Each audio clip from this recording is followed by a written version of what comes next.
தந்தி தொலைக்காட்சி நேயர்களுக்கு வணக்கம். நல்லதை சொல்வோம், நல்லதை செய்வோம், நல்லதே நடக்கும். பராபவ வருடம் ஆவணி மாத பலன்கள் 18/8/2026 முதல் 17/9/2026 வரையிலான பலன்கள். மாதிடம் கொண்டோருக்கும் மனத்திடம் இல்லாருக்கும் ஜோதிடத்தாலே வாழ்வில் சுகத்தினை ஊட்டுகின்ற சிவல்புரி சிங்காரத்தின் செந்தமிழ் வணக்கங்கள். ஆவணி மாதத்தை பற்றிய நான் எழுதிய ஒரு பாடல். ஆவணியோ தமிழ் மாதம் 5ஆம் மாதம். சித்திரை, வைகாசி, ஆனி, ஆடி, ஆவணி என்று 5ஆம் இடத்திலே வருகிறது. ஆவணியோ தமிழ் மாதம் 5ஆம் மாதம். ஆதவனோ சிம்மத்தில் அமரும் மாதம். ஆதவன்னா சூரியன் அர்த்தம். மேசராசியில சூரியன் இருந்தா சித்திரை மாதம் பிறந்திருப்பீங்க. ரிஷபத்துல சூரியன் இருந்தா வைகாசி மாதம் பிறந்திருப்பீங்க. அப்படி பார்க்கிற பொழுது ஆதவனோ சிம்மத்தில் அமரும் மாதம். சிம்ம ராசியிலே சூரியன் அமர்கின்ற மாதம் இந்த மாதம். தேவைகளை பூர்த்தி செய்ய வைக்கும் மாதம். சிறு துணையார் அதிபத்தர் பிறந்த மாதம். 63 நாயன்மார்களிலே இவர்கள் பிறந்த மாதம். பூவணியும் திருமணங்கள் நடக்கும் மாதம். ஆடி முடிஞ்சிருச்சு, இனி ஆவணி வந்துருச்சு, கல்யாணம் நடத்தலாம்னு தேதி பார்க்க சொல்லுவாங்க. கல்யாணங்கள் நடக்கும். அப்படி பூவணிந்து திருமணங்கள் நடக்கும் மாதம். புதியதொரு முயற்சிக்கும் உகந்த மாதம். பூவுலகோர் கொண்டாடும் சதுர்த்தி காணும் புனிதமிகு விநாயகருக்கு உகந்த மாதம். விநாயகர் சதுர்த்தி வருகின்ற மாதம் இந்த மாதம். மூலமுதற் கடவுளுக்கு கொழுக்கட்டை தான் முன்வைத்து மோதகமும் படைக்கும் மாதம். அந்த விநாயக பெருமானுக்கு அப்பம், பொரி, கடலை அதோட கொழுக்கட்டை வைத்து படைப்பார்கள். ஞாலமதில் பெற்றோரை சுற்றி வந்து ஞானப்பழம் பெற்றவனை துதிக்கும் மாதம். ஆனைமுக பெருமானை துதிக்கின்ற மாதம். கோலமையில் ராதையுடன்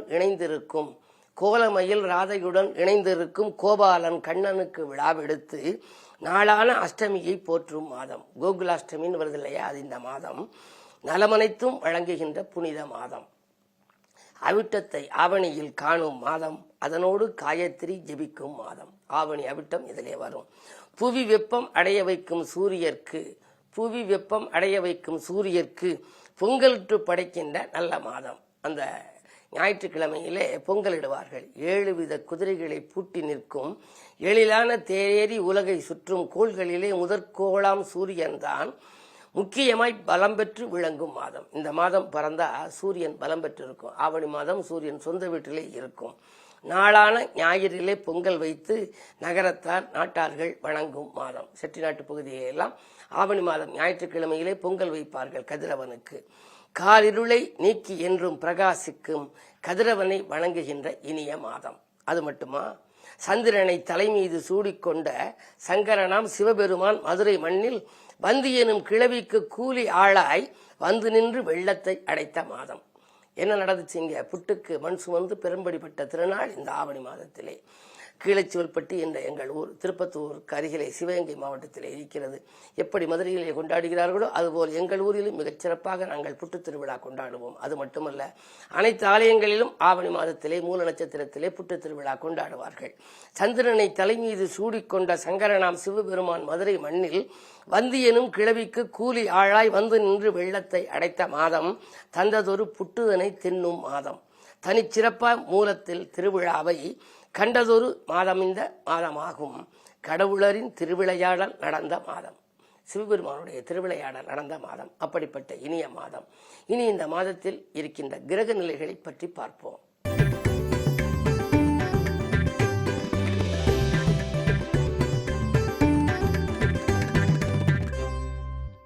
மாதம் தொடங்குகின்ற பொழுது சனி வக்ர இயக்கத்தில் இருக்கின்றார். மாதம் முழுவதும் வக்ரமாக இருக்கின்றார். குரு கடகராசிகளே உச்சம் பெற்று மாதம் முழுவதும் இருக்கின்றார். செவ்வாய் மிதுனத்திலும், ராகு கும்பத்திலும், சூரியனோடு கேது சிம்மத்திலும், சுக்கிரன் கன்னியிலும், சந்திரன் துலாம் ராசியிலும் இருக்கின்றார்கள். இந்த மாதம் பிறப்பது சித்திரை நட்சத்திரம். துலாம் ராசியில் பிறக்கிறது. சித்திரை என்றாலே செவ்வாய். எனவே செவ்வாய் ஆதிக்கத்தில் பிறந்தவர்கள், செவ்வாய் வீடான மேஷம் விருச்சிகத்திலே பிறந்தவர்கள், மிருகசீஷம் சித்திரை அவிட்டத்திலே பிறந்தவர்களுக்கெல்லாம் இந்த மாதம் ஒரு பொன்குழிக்கும் மாதம், புகழ் கூடுகின்ற மாதம். அவர்களுடைய தேவைகள் பூர்த்தியாகும். தெளிவான சிந்தனையோடு அவர்கள் செய்யும் காரியங்களிலெல்லாம் வெற்றி பெறுவார்கள். பொதுவாக இந்த மாத கிரக நிலைகளை ஆராய்ந்து பார்க்கின்ற பொழுது மாதத்தின் முதல் நாளிலேயே புதன் என்ற கிரகம் சிம்ம ராசிக்கு வருகின்றார். அங்குள்ள சூரியனோடு இணைந்து புத ஆதித்ய யோகத்தை உருவாக்குகின்றார். ஆவணி 15/1/2026 அன்றைக்கு சுக்கிரன் தன்னுடைய சொந்த வீட்டான துலாம் ராசிக்கு வருகின்றார். மாதம் பிறக்கின்ற பொழுது சுக்கிரன் நீச்சம் பெற்றிருக்கின்றார். அதற்கு பின்னாலே சுக்கிரன் சொந்த வீட்டிற்கு வருகின்றார். ஆவணி 17/9/2026 புதன் உச்சம் பெற்று கன்னிராசிக்கு வருகின்றார். பொதுவாகவே புதன் உச்சம் பெற்றால் கல்விக்கு அதிபதியானவர் புதன். கல்வி, அதே போல கல்வித்துறையை சார்ந்தவர்கள், பேராசிரியர் பெருமக்கள், கல்வி நிலையங்களுக்கெல்லாம் மிக அற்புதமான நேரம் இது. அது மட்டுமல்ல, ஞான மார்க்கம் அதிகரிக்கின்ற நேரம். அதற்கு பின்னாலே உங்களுக்கு சொல்லியது போல மாதம் முழுவதுமே சனி வக்ர இயக்கத்தில் இருக்கின்றார். மாதம் முழுவதும் குரு உச்சத்தில் இருக்கின்றார். உச்சம் பெற்ற குரு யார் யாரையெல்லாம் பார்க்கின்றார், அதாவது எந்தெந்த ராசியெல்லாம் பார்க்கிறார் என்று நாம் பார்க்க வேண்டும். முதலிலே 5ஆம் பார்வையாக விருச்சிக ராசியை பார்ப்பார். 7ஆம் பார்வையாக மகர ராசியை பார்ப்பார். 9ஆம் பார்வையாக மீன ராசியை பார்ப்பார். ஆக விருச்சிகம், மகரம், மீனம் இவை மூன்றும் குரு பார்வைப்படுகின்ற ராசி. குருவே, நீ பார்த்தால் போதும், கோடியாய் நன்மை சேரும். உன் திருவருள் இருந்தால் வாழ்வில் திருமணம் வந்து கூடும், பொருள் வளம் பெருகும், நல்ல புகழும் கூடும் என்று ஒரு அழகான அற்புதமான குருவுக்குரிய கவசம் ஒன்று ஒரு 20 ஆண்டுகளுக்கு முன்னாலேயே நான் எழுதியிருக்கின்றேன். குரு பார்த்தால்தான் கோடி நன்மை என்பார்கள். எனவே இந்த 3 ராசிக்காரர்களுக்கும் கோடி நன்மைகள் கிடைப்பது என்றாலே, அதாவது அவர்களுக்கெல்லாம் வாழ்க்கையில் நிம்மதி கிடைக்கும், நிகழ்கால தேவைகள் பூர்த்தியாகும், வருமானம் உயரும், வளர்ச்சி பெருகும். சரி, மற்ற ராசிக்காரர்கள் எல்லாம் என்ன செய்யலாம் என்றால் சனியை பார்க்க வேண்டும். சனி வக்ர இயக்கத்தில் இருக்கின்றார். இப்பொழுது அஷ்டமத்து சனி நடப்பவர்களுக்கு, 7 சனி நடப்பவர்களுக்கு, கண்டகச்சனி நடப்பவர்களுக்கு, அர்த்தாஷ்டம சனி நடப்பவர்களுக்கெல்லாம் இந்த வக்ரச்சனி காலம் வளர்ச்சி மிகுந்த காலமாக இருக்கும். அப்படி எடுத்துக்கொண்டால் சிம்ம ராசிக்காரர்களுக்கு அஷ்டமத்து சனி வக்ரம் பெறுகின்றார். மேசராசிக்காரர்களுக்கு 7 சனியில் விரயச்சனி வக்கரம் பெறுகின்றார். கும்பராசிக்கு குடும்பச்சனி வக்கரம் பெறுகின்றார். தனுசு ராசிக்கு அர்த்தாஷ்டம சனி வக்கரம் பெறுகின்றார். கன்னி ராசிக்கு கண்டகச்சனி வக்கரம் பெறுகின்றார். இந்த ராசிக்காரர்களுக்கெல்லாம் சனியினுடைய வலிமை குறையும். சரி, இப்படி வலிமை குறைகின்ற பொழுது அவர்களுக்கு இதுவரை தடையாக இருந்த காரியங்கள் எல்லாம் இனி தானாகவே நடைபெறும். இவை அனைத்துமே உங்களுக்கு பொது பலன்கள் தான். உங்களுடைய சுய ஜாதகத்தில் திசாபுத்தி வலுவாக இருந்தால் நீங்கள் நினைத்ததெல்லாம் நடக்கும், நிம்மதி கிடைக்கும், தொட்டது துலங்கும், தொல்லை தந்தவர்களெல்லாம் விலகிச் செல்வார்கள், வருமானம் உயரும், வளர்ச்சி கூடும், முயற்சிகள் அனைத்தும் வெற்றி கிடைத்து முன்னேற்ற பாதையை நோக்கி அடியெடுத்து வைப்பீர்கள். திசாபுத்தி உங்களுக்கு பலமிழந்திருந்தால் நிம்மதி குறையும், நிதிநிலை உங்களுக்கு நெருக்கடியை ஏற்படுத்தும், தொழிலிலே குறுக்கீடுகள் வரலாம், உத்தியோகத்திலே கெடுபிடிகள் அதிகரிக்கலாம், குடும்பச் சுமை கூடும், நட்பு கூட பகையாகலாம், மன நிம்மதி குறையும். சரி, இதுபோன்ற நேரங்களிலே நாம் என்ன செய்வது என்றால் ஆலய வழிபாட்டை மேற்கொள்ள வேண்டும். கவியரசு கண்ணதாசன் அவர்கள் சொல்லுவார்கள், நெஞ்சுக்கு நிம்மதி ஆண்டவன் சன்னதி என்று. நமக்கு நிம்மதி கிடைக்க வேண்டுமானால் இறைவன் சன்னதிக்கு செல்ல வேண்டும். அப்படி செல்வதற்கு தெய்வ வழிபாடுகள் தான் நமக்கு கை கொடுக்கும். வலதுகை இடதுகை நீங்களாக நம்பிக்கை என்ற ஒரு கை சேருமானால் வாழ்க்கை என்ற கை மிக சிறப்பாக இருக்கும். அந்த நம்பிக்கையை தெய்வத்தின் மீது வைக்க வேண்டிய நேரம் அது போன்ற நேரமாகும். அப்படி வைக்கின்ற பொழுது நாள், திதி, யோகம், கரணம், நட்சத்திரம் என்று 5 இருக்கிறது அல்லவா? இந்த 5ம் தான் பஞ்சாங்கங்கள், பஞ்சாங்கமாகிறது. இதில் நமக்கு உகந்த யோக பலம் பெற்ற நாள் பார்த்து நாம் எந்த தெய்வத்தை வழிபட வேண்டும், எப்படி வழிபட வேண்டும் என்பதையெல்லாம் நாம் அறிந்து அந்த ஸ்தலத்திற்கு சென்று வழிபாடு செய்து வந்தால் நம்முடைய வாழ்க்கை பாதை சீராகும், நேராகும், ஜோராகும். நவகிரகங்களை நாளும் போற்றி நாம் வழிபட வேண்டுமாம். சூரியன், சோமன், செவ்வாய், சொற்புதன், வியாழன், வெள்ளி, காரியம், ராகுகேது, கடவுளர் 9 தாரிகள் சக்கரத்தை தரித்திரர் பூசித்தாலும் பாரினில் செல்வம் உண்டாம், பாக்கியம் நல்கும் தானே என்கிறார்கள். எனவே அந்த நவகிரகங்கள் எல்லாம் துதிப்பிரியர்கள், அவர்களை துதித்துக் கொண்டே இருக்க வேண்டும். நமக்கு என்ன திசை புத்தி நடக்கிறதோ அதை நாம் வழிபட வழிபட வாழ்க்கை தேவைகள் பூர்த்தியாகும். அது மட்டுமல்ல, இந்த மாதத்திலே வரக்கூடிய விழாக்கள் என்று பார்க்கின்ற பொழுது பிரதோஷம் வருகின்ற நாளிலே அவசியம் நந்தியை நாம் வழிபட வேண்டும். சிவனாரை என்றைக்கும் சுமக்கும் நந்தி, சேவித்த பக்தர்களை காக்கும் நந்தி, கையிலே நடம்புரியும் கனிந்த நந்தி என்று ஒரு பாடல் உண்டு. அந்த பாடலிலே பள்ளியறை பக்கத்தில் இருக்கும் நந்தி, பார்வதியின் சொற்கேட்டு சிரிக்கும் நந்தி, நல்லதொரு ரகசியத்தை காக்கும் நந்தி, நாள்தோறும் தண்ணீரில் குளிக்கும் நந்தி, வேந்த நகர் நெய்யினிலே குளிக்கும் நந்தி, வியக்க வைக்கும் தஞ்சாவூர் பெரிய நந்தி, சேர்ந்த திருப்புன்கூரில் சாய்ந்த நந்தி, செவிசாய்த்து அல் கொடுக்கும் செல்வநந்தி என்று நந்திக்காகவே நான் ஒரு பாடல் எழுதியிருக்கின்றேன். இந்த வேந்தன்பட்டி என்ற ஊரிலே இருக்கக்கூடிய நெய் நந்தியிலே ஒரு எறும்பு கூட மொய்க்காது. திருப்புன்கூரில் இருக்கக்கூடிய நந்தி சாய்ந்த நந்தி, மலைபோல் கிடக்கும் பிள்ளாய் நீ விலகு என்று நந்தனார் ஆணையிட்டார். நந்தி விலகியது, சிவன் தெரிந்தது. எப்படிப்பட்ட சிறப்பு வாய்ந்த நந்திகள், உள்ளூரில் இருக்கும் நந்திகள், சிவாலய நந்திகளை எல்லாம் பிரதோஷ நேரத்திலே நாம் வழிபட்டாலே நமக்கு நல்லது நடக்கும். எந்த விதமான தோஷங்கள் இருந்தாலும் அதிலிருந்து விடுபடச் செய்வது பிரதோஷ வழிபாடுதான். அதற்கு பின்னாலே ஆவணி 4ஆம் தேதி அன்றைக்கு வரலட்சுமி விரதம் வருகின்றது. அன்று தினம் வெள்ளிக்கிழமை. எனவே அன்று நாம் இலக்குமியை போற்றி கொண்டாட வேண்டும். நம்முடைய லட்சியங்களை நிறைவேற்றுவது, பணவரவை பெருக்குவது இலக்குமி. எனவே அந்த இலக்குமியை அன்று நாம் வழிபடுவது உகந்தது. ஆவணி 6ஆம் தேதி 23/8/2026 அன்றைக்கு ஆவணி மூலம். அன்றைக்குத்தான் புட்டு திருவிழா. இறைவன் புட்டுக்கு மண் சுமந்து பிறம்படிப்பட்ட திருவிழா சகல சிவாலயங்களிலும் மிகச் சிறப்பாக நடைபெறும். அதிலே நாம் கலந்து கொண்டு வணங்க வேண்டும். அன்று தினம் சிவபெருமான் கூலி ஆளாக வந்ததனாலே வேலை கிடைக்காதவர்கள் அன்று சென்று வணங்கினால் கண்டிப்பாக வேலை கிடைக்கும். அது மட்டுமல்ல, மாலை கிடைக்காத மங்கையர்கள் கூட அன்றைக்கு சிவனையும் உமையவளையும் வணங்கினால் கண்டிப்பாக அவர்களுக்கு திருமண மாலை கிடைக்கும். அப்படிப்பட்ட சிறப்பு வாய்ந்த திருநாள் ஆவணி 6ஆம் தேதி 23/8/2026 அன்றைக்கு ஆவணி மூலம் வருகின்றது. ஆவணி 10ஆம் தேதி 27/8/2026 அன்றைக்கு வியாழக்கிழமை பௌர்ணமி. என்னுடைய தலைமையிலே 303வது மாதமாக நடைபெறுகிற செட்டிநாட்டு பௌர்ணமி. 25 ஆண்டுகளாக செட்டிநாட்டு பகுதியில் உள்ள பிரபலமான மலைகளை எல்லாம் நாங்கள் சுற்றி வருகின்றோம். அயல் நாட்டிலிருந்தும் உள்நாட்டிலிருந்தும் ஏராளமான பக்தர்கள் வருகிறார்கள். பௌர்ணமி நிலவொளியிலே நாம் வருகின்ற பொழுது நல்லது நடக்கும். நம்முடைய எண்ணங்கள் எல்லாம் நிறைவேறும். அந்த கதிர்வீச்சின் காரணமாக அற்புதமான பலன் கிடைக்கும். அதிலும் இப்பொழுது வருகின்ற ஆவணி மாத பௌர்ணமி வியாழக்கிழமையில் வருகின்றது. குரு பூர்ணிமா என்பார்கள். குருவாரத்திலே வருகின்ற பொழுது குரு பார்க்க கோடி நன்மை. குரு ஒன்றுதான் நவகிரகத்தில் சுபகிரகம். எனவே கல்யாண கனவுகள் நனவாக வேண்டும் என்று சொன்னால், கடமையில் தொய்வு ஏற்படாமல் இருக்க வேண்டுமானால், காசு பண புழக்கங்கள் அதிகரிக்க வேண்டும் என்று சொன்னால், நம்முடைய வாழ்க்கை பாதை சீராக இது போன்ற கிழமைகளிலே பௌர்ணமி அன்றைக்கு அருகில் இருக்கும் ஆன்மீகம் சார்ந்த மலைகளை நீங்களும் சுற்றி வரலாம். அப்படி மலைவலம் வரும் திருநாள் ஆவணி 10. ஆவணி 18/9/2026 அன்றைக்கு கோகுலாஷ்டமி வருகின்றது. அன்றைக்கு கண்ணன் வழிபாடு. பொதுவாகவே கண்ணன் வழிபாடும் கந்தன் வழிபாடும் இணைந்து வருகின்ற இந்த மாதம் ஒரு அற்புதமான மாதம். அந்த தினம் நாம் கண்ணனை திருப்தியாக வழிபட வேண்டும். கோகுலாஷ்டமி அன்றைக்கு ஆவணி ரோகிணி அஷ்டமி தன்னில் அவதரித்தானடி கண்ணன் என்பார்கள். கூப்பிட்டதும் பறந்து வந்து திரௌபதிக்கு துயில் கொடுத்தவன் கண்ணபிரான். எனவே நாம் கண்ணனை நாம் கூப்பிட்டால் கூப்பிட்டதும் வந்து பறந்து வந்து அவன் வரம் கொடுப்பானாம். அப்படிப்பட்ட கண்ணனுக்குரிய திருநாள் 4/9/2026. அதற்கு பின்னாலே ஆவணி 28 14/9/2026 அன்று திங்கட்கிழமை விநாயகர் சதுர்த்தி. ஆனைமிக பெருமானை உள்ளன்போடு வழிபட வேண்டும். மோது மகங்கள் நல்லவிடமாக இருக்க மோதகம் படைக்கலாம், அவல் பொறிகடலை வைக்கலாம். பொதுவாகவே அருகம்புல்லைத்தான் அவனுக்கு நாம் கொடுக்கின்றோம். ஆனால் நமக்கு அவர் பெருகும் பொன்னை தருகின்றார். அருகம்புல்லையள்ளி ஆனைமுகன் உனக்களிக்க பெருகும் பொன்னையள்ளி பெருமையுடன் தருபவன் நீ. உருகி மனமுருகி உனைத்தொழுது போற்றுகின்றேன், அருகில் வந்தம்மை ஆதரிப்பாய் கற்பகமே என்று கற்பக கவசம் எடுத்துரைக்கின்றது. அப்படிப்பட்ட ஆனைமுக பெருமானை நாம் அன்று தினம் வணங்கினால் ஞானம் போற்றும் நல்ல வாழ்வு நமக்கு அமையும். இனி நாம் 12 ராசிகளுக்கான பலன்களை பார்ப்போம்.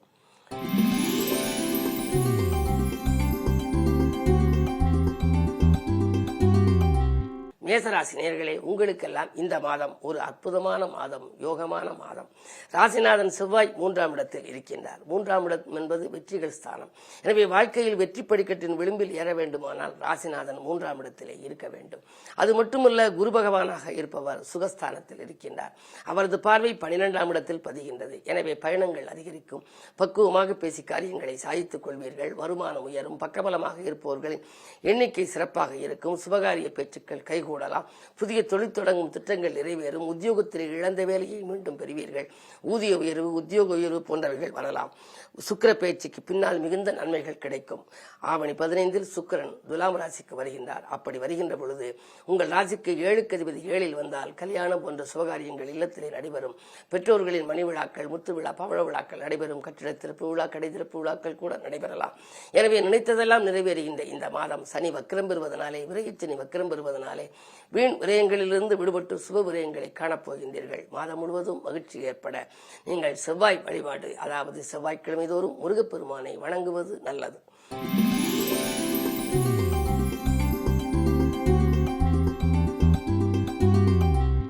ரிஷபராசி நேயர்களே, உங்களுக்கெல்லாம் இந்த மாதம் ராசிநாதன் சுக்கிரன் நீச்சத்திலிருந்து சொந்த வீட்டிற்கு வரப்போகின்றார். ஆவணி 15ஆம் தேதி சுக்கிரன் சொந்த வீட்டிற்கு 6ஆம் இடத்திற்கு வருகின்றார். பொதுவாகவே விபரீத ராஜயோக அடிப்படையில் மாதத்தின் பிற்பாதி உங்களுக்கு மகிழ்ச்சி அதிகரிக்கும். முற்பாதியை காட்டிலும் பிற்பாதியில் உங்களுக்கு வளர்ச்சி நன்றாக இருக்கும். திருமண முயற்சிகளில் வெற்றி கிடைக்கலாம். சுப செய்திகள் வந்த வண்ணமாக இருக்கும். தொழிலிலே புதிய ஒப்பந்தங்கள் வரும். நட்பால் நன்மைகள் கிடைக்கலாம். 6ஆம் இடம் என்பது ஜீவனஸ்தானம். எனவே ஏதேனும் ஒரு வழி உங்களுக்கு பிறக்கப் போகின்றது. பல இடங்களில் வேலை தேடி வேலை கிடைக்கவில்லையே, கிடைத்தாலும் அந்த வேலை திருப்தியாக இல்லையே என்று கவலைப்பட்டவர்களுக்கு நல்ல வேலை கிடைக்கும். தொழில் தொடங்க முயற்சித்தவர்களுக்கு VRS பெற்றுக்கொண்டு வெளியில் வந்து தொழில் தொடங்க வாய்ப்புகள் கிடைக்கலாம். நவீன வாகனங்களை வாங்கி மகிழ்வீர்கள். ஆடை ஆபரண சேர்க்கைகள் உண்டு. அதே நேரத்தில் ஆலய வழிபாட்டிலும் அதிக ஆர்வம் காட்டுவீர்கள். உங்களுக்கு இந்த மாதம் முழுவதும் மகிழ்ச்சியாக இருக்க சுக்கிரனுக்குரிய வெள்ளிக்கிழமையிலே பெண் தெய்வ வழிபாடுகள், அபிராமி வழிபாடுகளை மேற்கொண்டால் நல்லது நடக்கும்.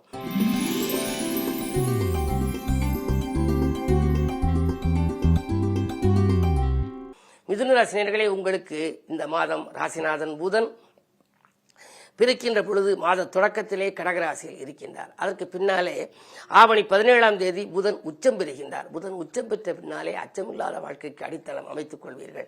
முதல் தேதியிலே புதன் சூரியனோடு இணைந்து புத ஆதித்ய யோகத்தை உருவாக்குவதால் கல்விக்காக கலைக்காக எடுத்த முயற்சி கைகூடும்.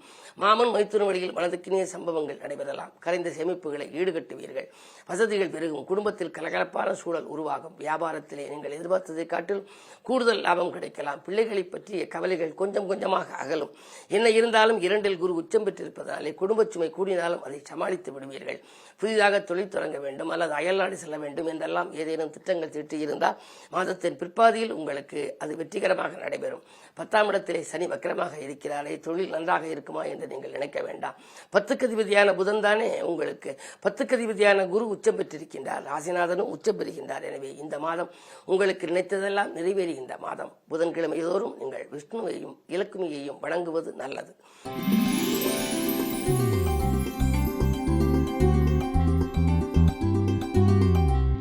கடகராசினியர்களே, உங்களுக்கு கலியுகத்துக்கு கடகராசி என்பார்கள். அற்புதமான மாதம். ராசியிலேயே குரு உச்சம். குருதான நவகிரகங்களிலே சுபகிரகம். எனவே எதையெல்லாம் நீங்கள் செய்ய நினைத்தீர்களோ அவையெல்லாம் செய்யும் விதத்திலே கிரகநிலைகள் சாதகமாகவே இருக்கின்றன. புதன் ஆவணி 1ஆம் தேதி அன்றைக்கு சிம்மத்துக்கு வருகின்றார். விரையாதிபதி தனஸ்தானத்துக்கு வருவதனாலே விரயத்திற்கேற்ற தனலாபம் உங்களுக்கு வந்து கொண்டே இருக்கும். எந்த காரியத்தையும் பணத்தை வைத்துக் கொண்டு செய்ய வேண்டும் என்ற கட்டாயம் இல்லை. காரியத்தை தொடங்கினால் காசு பண புழக்கம் தானாகவே வந்து சேரும். வருமானம் உயரும். தொழில் நன்றாக இருக்கிறது. குடும்பத்திலே சுப செய்திகள் வந்த வண்ணமாக இருக்கும். பொது வாழ்வில் இருப்பவர்களுக்கு புதிய பொறுப்புகளும் பதவிகளும் கிடைக்கலாம். மக்கள் செல்வங்களாலும் உங்களுக்கு மகிழ்ச்சி உண்டு. அயல்நாட்டிலிருந்து வரும் அழைப்புகள் ஆதாயம் தரும் அழைப்பாகவே இருக்கலாம். இந்த மாதம் மிக இனிய மாதம். அதிலும் குறிப்பாக ஆவணி 17க்கு மேல் மிகச்சிறந்த பலன்கள் உங்களுக்கு கிடைக்கப் போகின்றது. பயணங்களாலும் பலன் கிடைக்கும். மாதம் முழுவதும் மகிழ்ச்சி ஏற்பட தென்முக கடவுளை வியாழக்கிழமை இன்முகத்தோடு வழிபடுவது நல்லது.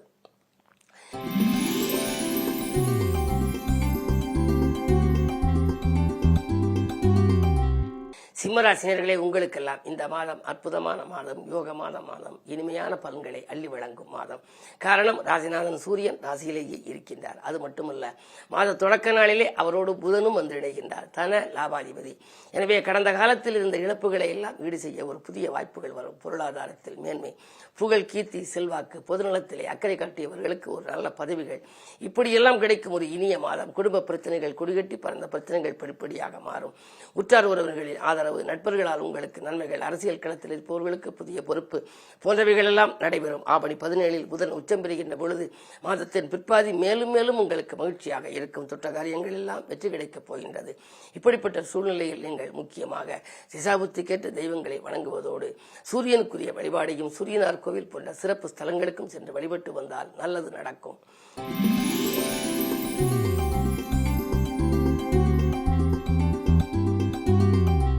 கன்னிராசினியர்களே, உங்களுக்கு மாத தொடக்கத்தில் ராசியில் சுக்கிரன் நீச்சம்.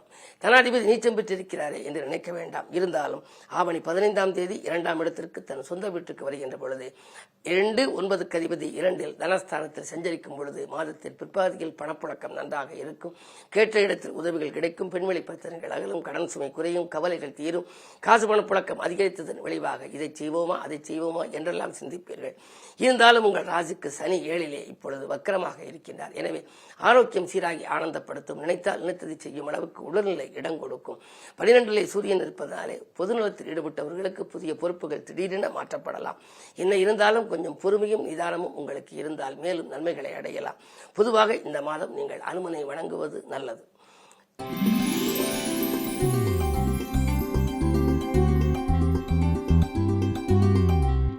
துலாம் ராசினியர்களே, உங்களுக்கெல்லாம் தொட்டது துலங்கும் மாதம். தொழில் வளர்ச்சி சிறப்பாக இருக்கிறது. 10ல் குரு இருப்பதனாலே பதவி மாற்றங்கள், இடமாற்றங்கள், ஊர் மாற்றங்கள் வரலாம். பயணங்களாலும் உங்களுக்கு பலன் கிடைக்கும். பண தேவைகள் உடனுக்குடன் உங்களுக்கு பூர்த்தியாகும். நண்பர்கள் நல்ல தகவலை கொண்டு வந்து சேர்ப்பார்கள். உங்கள் ராசியில் தான் மாதம் பிறக்கிறது. எனவே மாதம் முழுவதும் உங்களுக்கு மகிழ்ச்சி தான். செவ்வாய் 9ஆம் இடத்தில் இருப்பதனாலே பூர்வீக சொத்து தகராறுகள் அகலும். உடன்பிறப்புகளும் உடன் இருப்பவர்களும் உங்களுக்கு உறுதுணையாக இருப்பார்கள். அரசல் புரதலாக இருந்த அண்ணன் தம்பிகள் இனி ஒத்து வருவார்கள். என்றைக்கு குறைந்த விலைக்கு வாங்கி போட்ட இடம் இப்பொழுது அதிக விலைக்கு விற்று அதனால் உங்களுக்கு ஒரு லாபம் கிடைக்கப் போகின்றது. மாதம் முழுவதும் மகிழ்ச்சியாக அமைய முருகப்பெருமானை நீங்கள் வணங்குவது நல்லது.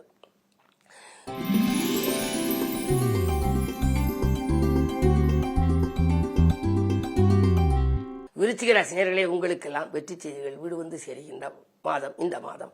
ஆவணி மாதம் என்று சொன்னாலே கேதுவை பார்க்க வேண்டும். பொதுவாக கேது 10ல் இருக்கின்றார், சூரியனோடு இணைந்திருக்கின்றார்.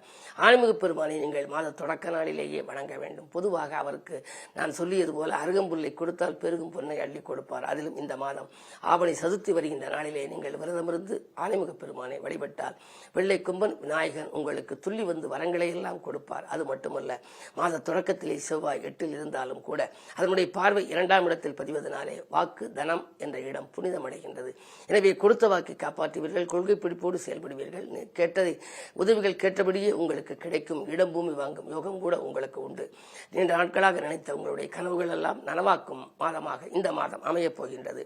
சூரியன் உங்களுக்கு 10ல் இருப்பதனாலே அரசு வழியில் இருப்பவர்களுக்கு ஒரு ஆதரவு தரக்கூடிய விதத்திலே ஒரு நல்ல பொறுப்புகள் உங்களுக்கு கிடைக்கும். பணபலம் நன்றாக இருக்கிறது. பணவரவு திருப்தியரும் சுபகாரிய பேச்சுக்கள் கைகூடும். சுக்கிரபலமும் நன்றாக இருக்கிறது. சுக்கிரன் 12ஆம் இடத்திற்கு ஆவணி 15ல் வருகின்ற பொழுது 12 கூடிய பாலகனை தேடி பிடித்து பலன் சொல்லி என்று சொல்லி நாடி ஜோதிடம் சொல்கிறது. அந்த அடிப்படையில் பார்க்கின்ற பொழுது இல்லத்திலே ஒரு சுபகாரியங்கள் நடைபெறும். அதற்காக சுப விரயங்களை மேற்கொள்வீர்கள். பெண்களால் உங்களுக்கு பெருமைகள் சேரும். பிள்ளைகளுடைய வருமானம் உயரும். குரு உங்கள் ராசியை பார்க்கின்றார். பொதுவாக எந்த விதமான சனி ஆதிக்கம் இருந்தாலும் கேது ஆதிக்கம் இருந்தாலும் விரயங்கள் வளர்த்திருந்தாலும் எதை பற்றியும் கவலைப்பட வேண்டாம். குரு பார்த்தால் போதும். குருவே நீ பார்த்தால் போதும், கோடியாய் நன்மை சேரும் என்பதற்கு ஏற்ப உங்கள் ராசியை குரு பார்ப்பதனாலே கோடி நன்மைகள் உங்களுக்கு வரும் விதத்திலேயே இந்த மாதம் அமைகின்றது. எனவே தொட்டது துலங்கும், தொழில் முன்னேற்றம் ஏற்படும், பட்ட கஷ்டங்கள் எல்லாம் தீரும், வருமானம் உயரும், வளர்ச்சி கூடும். மாதம் முழுவதும் உங்களுக்கு மகிழ்ச்சி கிடைக்க ஆனைமுக பெருமான் வழிபாடும் உங்களுக்கு தேவை. ஆறுமுக பெருமான் வழிபாடும் தேவை. மலைவளம் வந்து மகத்துவம் காணுவதற்கு கிரிவலமும் உங்களுக்கு உகந்ததாக அமைகிறது.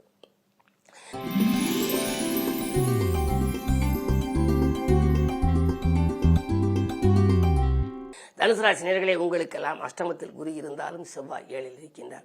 12க்கு அதிபதியான செவ்வாய் 5க்கும் அதிபதி 7ல் இருப்பதனாலே உங்களுக்கு இந்த மாதம் தைரியமும் தன்னம்பிக்கையும் கூடும். தடைகள் தானாக விலகும். நினைத்ததை நினைத்த நேரத்தில் செய்து முடிப்பீர்கள். உத்தியோகத்தில் உள்ளவர்களுக்கு நேர்முக தேர்விலே வெற்றி கிடைக்கும். உடன்பிறப்புகளும் உடன் இருப்பவர்களும் உங்களுக்கு உறுதுணையாக இருப்பார்கள். செய்தொழிலே உங்களுக்கு மேன்மைகள் உண்டு. அது மட்டுமல்ல, புதிய ஒப்பந்தங்கள் வந்த வண்ணமாக இருக்கும். 9ஆம் இடத்திலே சூரியன் இருப்பதனாலே பொன்பொருள் சேர்க்கை உண்டு. அரசு வழியில் இருப்பவர்களுக்கும் அரசாங்க சம்பந்தப்பட்ட வேலையில் இருப்பவர்களுக்கும் நல்ல வாய்ப்புகள் வரப்போகின்றது. சுக்கிரபலமும் உங்களுக்கு 11ல் வருகின்ற பொழுது லாபம் சிறப்பாக இருக்கும். தொழிலே 1 மடங்கு வரக்கூடிய லாபம் 2 மடங்காக கொடுக்கலாம். எனவே வாழ்க்கை தேவைகள் பூர்த்தியாகும். நீங்கள் எந்த நேரம் செய்ய நினைத்தாலும் சரி, உங்களுடைய இலக்கு அடையக்கூடிய விதத்திலே கிரகநிலைகள் சாதகமாகவே இருக்கின்றன. ஆவணி 17லே புதன் உச்சம் பெறுகின்ற பொழுது மிகுந்த நன்மைகள் உங்களுக்கு வரும். தொழில் செய்பவர்கள் கிளைத்தொழில் தொடங்குவார்கள். செய்ய தொடங்குபவர்களுக்கு புதிய தொழில் வாய்ப்புகள் வரலாம். அயல்நாட்டிலிருந்தும் அழைப்புகள் வரலாம். பிள்ளைகளாலும் பெருமை, பிறராலும் பெருமை, பொது நலத்திலும் உங்களுக்கு ஈடுபாடு கொண்டவர்களுக்கு புதிய பொறுப்பு. இப்படி அற்புதமான பலன்களை அள்ளி வழங்கும் இந்த மாதத்தில் நீங்கள் குருவை வணங்க வேண்டும். வியாழக்கிழமை விரதமிருந்து குரு பகவானை நீங்கள் முல்லைப்பூ மாலை சூட்டி வணங்கினால் எல்லையில்லாத நற்பலன்கள் கிடைக்கும்.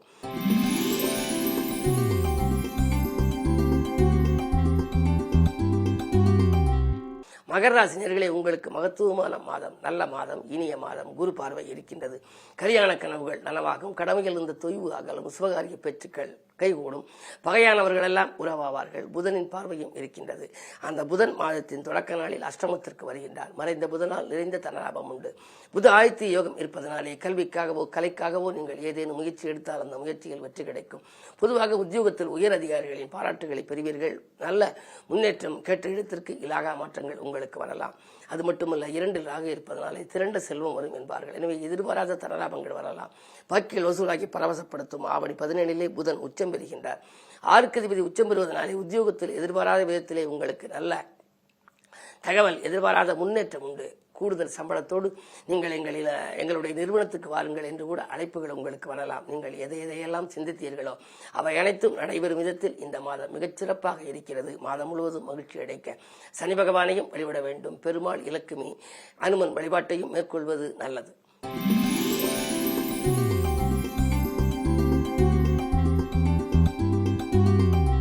கும்பராசினியர்களே, உங்களுக்கெல்லாம் இந்த மாதம் மிகுந்த யோகமான மாதம். முயற்சிகள் எல்லாம் கைகூடும் மாதம். மதிநுட்பத்தால் மகத்தான காரியங்கள் பலவும் செய்து முடிப்பீர்கள். கடந்த காலத்தை காட்டிலும் மிகச்சிறப்பான பலன்கள் கொடுக்கும் விதத்திலே குருவினுடைய பார்வை உங்கள் ராசிக்கு 2லே பதிகின்றது. குரு பார்க்க கோடியன்மை என்பதனாலே வாக்கு, தனம், குடும்பம் ஆகியவற்றை குறிக்கும் இடத்தை குரு பார்ப்பதனாலே கொடுத்த வாக்கை காப்பாற்றுவீர்கள். கொள்கை பிடிப்போடு செயல்படுவீர்கள். பணவரவு திருப்திகரமாக இருக்கிறது. இழந்த செல்வாக்கை மீண்டும் பெறுவீர்கள். தொழிலிலே கிளைத்துறை தொடங்கும் வாய்ப்பும் உங்களுக்கு ஏற்படலாம். என்ன இருந்தாலும் இந்த மாதம் முழுவதும் உங்களுக்கு மகிழ்ச்சி கடலில் மிதக்கின்ற மாதம். சூரிய பார்வை இருப்பதனாலே அரசு வழியில் உங்களுக்கு ஆதாயங்கள் கிடைக்கும். அரசு வழியில் நீங்கள் ஏதேனும் புது முயற்சிகள் செய்தாலும், அரசாங்க வேலைக்கு முயற்சித்தாலும் அது கைகூடலாம். பொதுநலத்தில் இருப்பவர்களுக்கு புதிய பொறுப்புகள் கிடைக்கும். மேலெடுத்த உத்தரவின் பேரில் உங்களுக்கு நல்ல பொறுப்புகள் வரலாம். 2ல் சனி வக்கிரம் பெற்று இருப்பதனாலே குடும்பச் சுமை கூடினாலும் அதை சமாளித்து விடுவீர்கள். இடமாற்றங்கள், வீடு மாற்றங்கள், வீடு வாங்கும் யோகம், சுப செலவுகள் எல்லாம் ஏற்படுகின்ற நல்ல மாதமாக இந்த மாதம் வருகின்றது. ஜென்மத்தில் ராகு 7லே கேது இருப்பதனாலே ஏற்ற இறக்கமில்லாத வாழ்க்கை அமைக்க சர்ப்ப சாந்தி பரிகாரங்களை மேற்கொள்வது நல்லது. பொதுவாக துர்க்கை வழிபாடு உங்கள் துயரங்களை போக்கும்.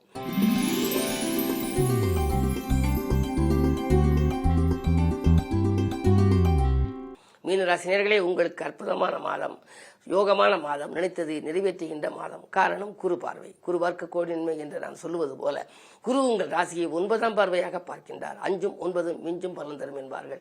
எனவே மிஞ்சும் அளவுக்கு பொருளாதார நிலை வரப்போகின்றது என்றால் தொழில் சிறப்பாக நடைபெறப் போகிறது என்று பொருள். தொழில் வளம் மட்டுமல்ல, உத்தியோகத்தில் இருப்பவர்களுக்கு கூட உயர் பதவியில் உயர்வு, ஊதியத்தில் உயர்வு கிடைக்கும். மேலதிகாரிகள் இணக்கமாக நடந்து கொள்வார்கள். எதை எந்த நேரம் நீங்கள் செய்ய நினைத்தாலும் செய்ய இயலும். கடந்த காலத்தில் நடைபெறாத காரியங்கள் எல்லாம் இப்பொழுது துரிதமாக நடைபெற வழிபிறக்கப் போகின்றது. காரணம், சனி வக்கர இயக்கத்தில் இருக்கின்றார். ஜென்மச்சனி வக்கரம் பெறுவதனாலே ஆரோக்கியம் சீராகி ஆனந்தப்படுத்தும். மாற்று மருத்துவம் உங்கள் உடல்நலத்தை சீராக்க கை கொடுக்கும். நினைத்ததெல்லாம் நிறைவேறும். நிம்மதி கிடைக்கும். தொட்டது துலங்கும். தொழில் வளம் சிறப்பாக இருக்கும். தொழில் தந்த எதிரிகள் விலகுவார்கள். புதன் உச்சம் பெறுகின்ற நேரம் ஆவணி 17க்கு மேல். சப்தமஸ்தானத்தில் புதன் உச்சம் பெறுவதனாலே மாமன் மைத்திரன் வழியில் ஒரு மங்கள நிகழ்ச்சிகள் நடைபெறும். சேமிப்பு உயரும். கல்யாண கனவுகளை நனவாக்குவீர்கள். எனவே இந்த மாதம் முழுவதும் உங்களுக்கு தொழில் முன்னேற்றமும் உண்டு. உத்தியோகத்திலும் முன்னேற்றம் உண்டு. உங்களுடைய எதிர்பார்ப்புகள் எல்லாம் நிறைவேறும் மாதம் முழுவதும் உங்களுக்கு மகிழ்ச்சி அளிக்க நீங்கள் வியாழக்கிழமை தோறும் விரதமிருந்து குரு பகவானுக்கு குரு கவசம்பாடி வழிபடுவது நல்லது. சிறப்பு குருவுக்குரிய ஸ்தலங்களுக்கும் சென்று வழிபட்டு வந்தால் மேலும் நன்மைகளை பெறலாம். 12 ராசிக்காரர்களுக்கும் 27 நட்சத்திரங்களில் பிறந்தவர்களுக்கும் எல்லா நாட்களும் இனிய நாட்களாக அமையவும், பொன்னும் பொருளும் போற்றுகின்ற செல்வாக்கும் இன்னும் பெரிய இயல்பாக வளம் பெறவும் என்னுடைய இதயம் கனிந்த நல் வாழ்த்துக்கள். வணக்கம். நன்றி.